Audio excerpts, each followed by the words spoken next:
ঈদে ঘরে ফেরা মানুষের আরও খবর জানাতে টাঙ্গাইল থেকে সরাসরি যুক্ত হচ্ছেন সহকর্মী আহমেদ রাসেল।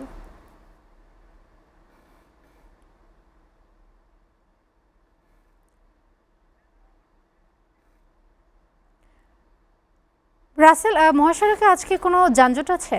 যাত্রীরা আসলে কতটা স্বস্তিতে বাড়ি যেতে পারছেন জানাবেন। আজকে ঢাকা টাঙ্গাইল মহাসড়কের চিত্রটি যদি বলি, সকাল থেকে কিন্তু যানবাহনের সংখ্যা কমতে শুরু করে। তো এখন পর্যন্ত মহাসড়ক একেবারে ফাঁকা বলা চলে।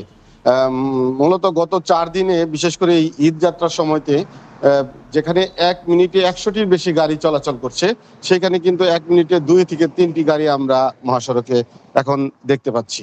তো মূলত মহাসড়কের সর্বোচ্চ চাপটি গিয়েছে গতকাল সন্ধ্যা থেকে মধ্যরাত পর্যন্ত। সেই সময় কিন্তু মহাসড়কে ধীরগতি ছিল।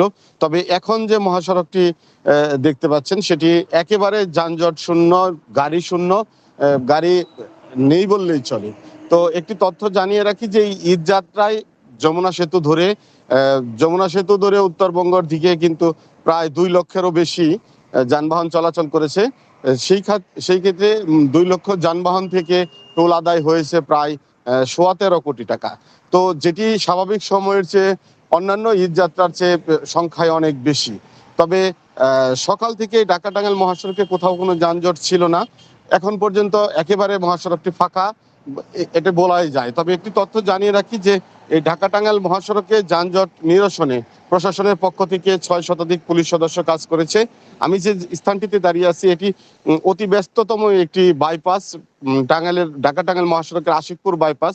সেখানে কিন্তু গত 4 দিনে শত শত হাজার হাজার যানবাহন ছিল, কিন্তু এই চিত্রটি আজকে সকাল থেকে কমতে শুরু করে। তো এখন নাগাদ একেবারে গাড়ি নেই বললেই চলে, মহাসড়কটি একেবারেই ফাঁকা। তো এখন যে যারা এই ঢাকা টাঙ্গাইল মহাসড়ক ব্যবহার করে বাড়ি ফিরছে, তারা অনেকটা স্বস্তিতে বাড়ি ফিরছে, এমনটাই কিন্তু আমাদের কাছে জানিয়েছেন সাধারণ যাত্রীরা। তো এই ছিল ঢাকা টাঙ্গাইল মহাসড়কের সর্বশেষ চিত্র। রাসেল, আপনাকে ধন্যবাদ।